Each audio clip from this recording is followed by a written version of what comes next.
So I think this is the first time I'm ever going to step foot on a proper track at the big age of 25. I feel like a big kid trying something new again, but I'm going to have to set it up on my watch, the workout I've got, and then run around in circles for about an hour.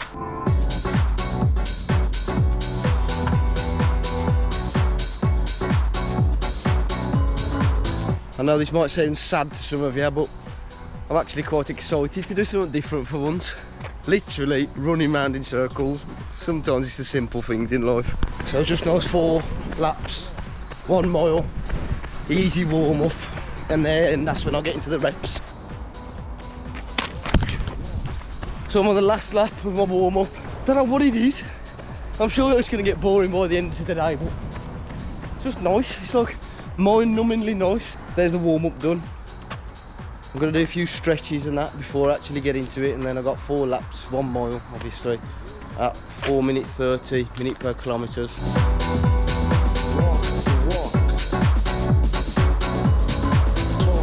It's only rep number 3, just past halfway through the rep, and I'm struggling to keep my tuna sweet corn sandwich down.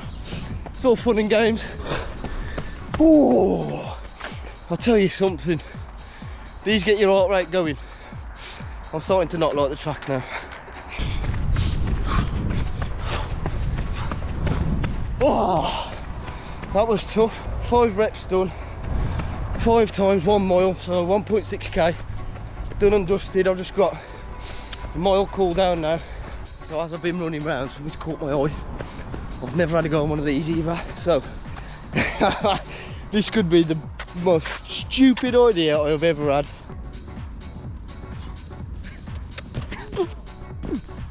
That was a very good session overall. At the start, my legs were like here on the inside of my, just the inside of my legs, and like the inside of my hamstrings up towards my groin.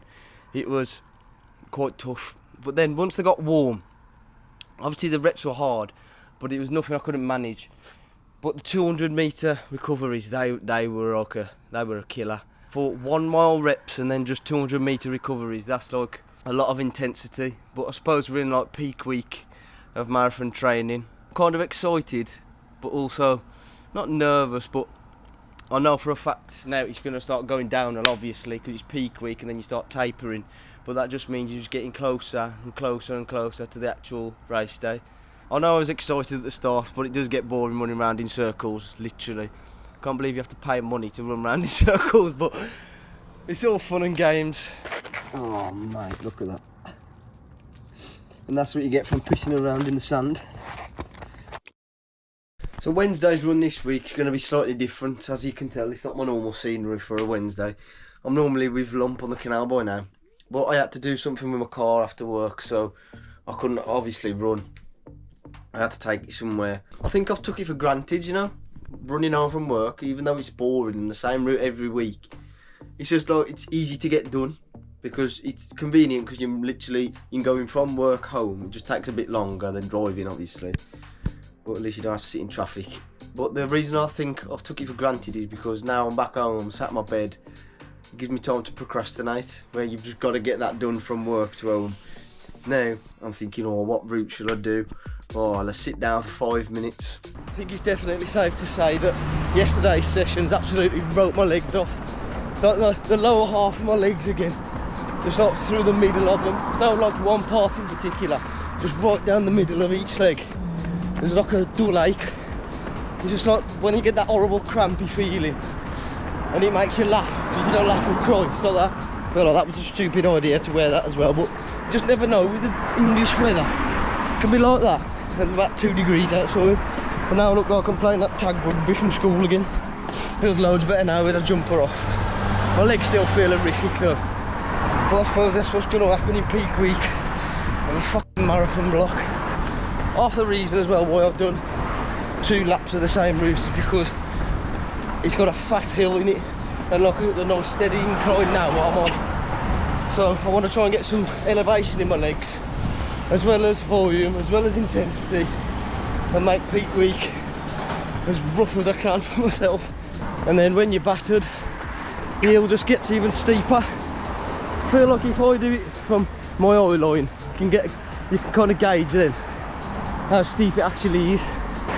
On cameras, you don't look half as bad as it actually is. So after 7.5 k's, my legs are starting to ease up a little bit.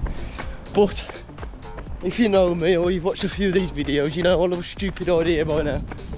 So I'm going to throw a marathon pace KM in there. So I'm going to go 5:19 for 1k. So just try and jump start the legs. And hopefully it sorts them out for the last remaining, I don't know, 3 or whatever k's left. So I'll catch up to you after I've done this k. Hopefully with good news. My stupid ideas normally end up either paying off, which is a small percent of the time, or ending in tears of either laughter or pain. So hopefully this is a positive one. That marathon pace K was totally fine, to be honest. Didn't take much more effort at all than what I was running at before. I obviously did it on the flat part instead of on the uphill to make it like a fair test. Or I don't know if it's done much for the well-being of my legs, but at least it's a quicker K done, so this run will be over sooner.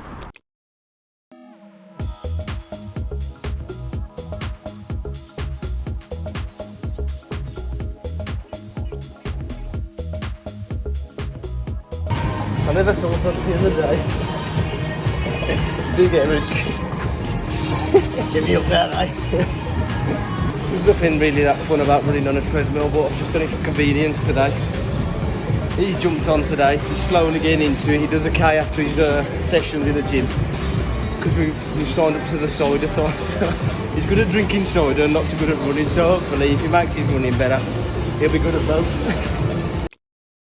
I ain't been in no rush to get the camera out today because I've got 34k in front of me. I've already knocked a few k off at the start, say about 2 or 3, but I'm running to Ian, where we normally do this half marathon route, and then I'm going to do the half marathon, so I've got to make up about 13k before it. What the hell? I thought he was at traffic lights then. That tripped me the fuck out then. But yeah, I've got 13k to make up before a half marathon route. This is like a running theme now. I've done this a few times, like ran to a run and then done the run, but I'd much rather do that instead of 34k totally on my own around the canals, because like it gives you a destination to get to and then something to look forward to, because I'm obviously running with somebody on this marathon block as well. Well, I hope you can hear me because there's loads of cars. On this marathon block I've learned how much this controls this. Like just then, up until 7k today, to be honest, I've felt shit. It's felt laboured, like a big slog. I've had to, like I said earlier, push myself to keep going. But then like literally your mind just changes like that. So like in a race you go from feeling shit to good to shit to good. It's mad how it happens. Literally like a flick of a switch, and then I've come out to this view. Look at that.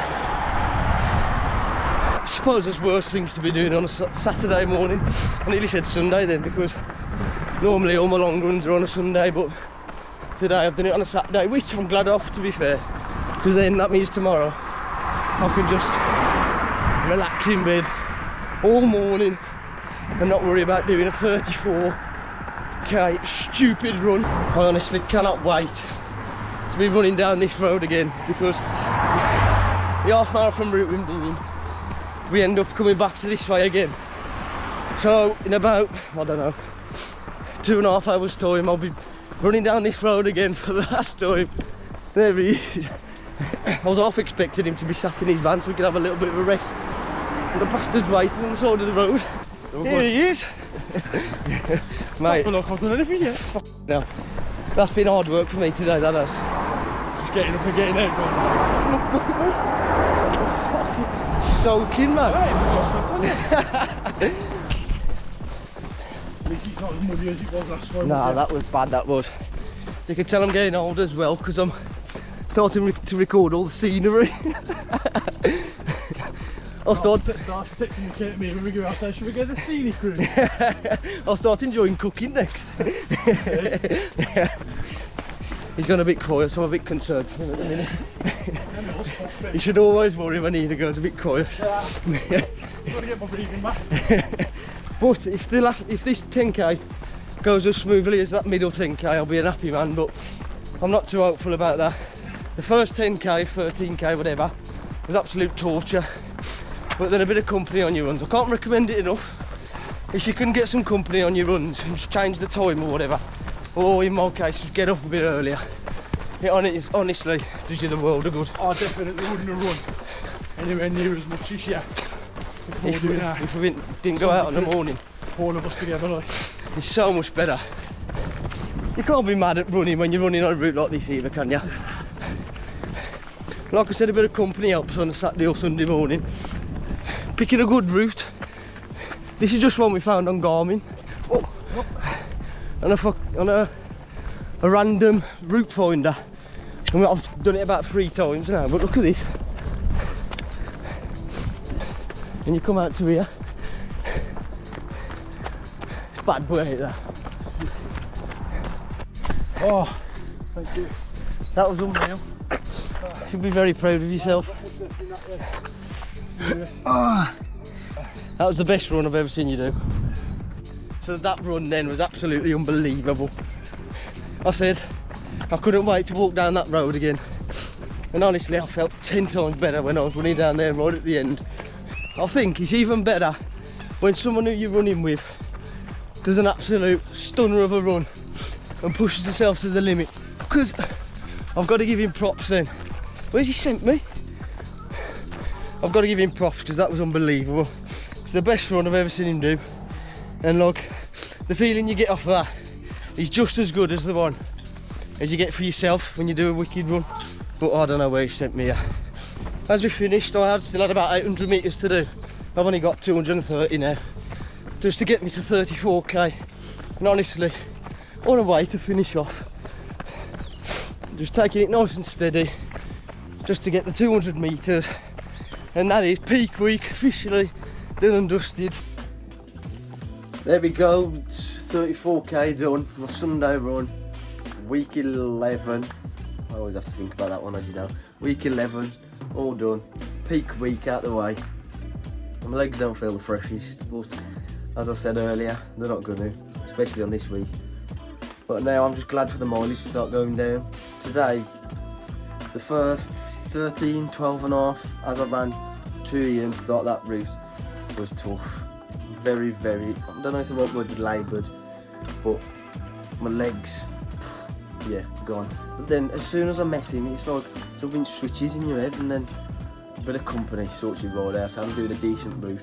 It's all things I've said before. I've done 65k in total for peak week, which is good. And now I'm going to start to taper down, obviously, and not do what I done last time, which was let peak week be the week before the actual marathon and then get slightly injured. But very, very happy with that week.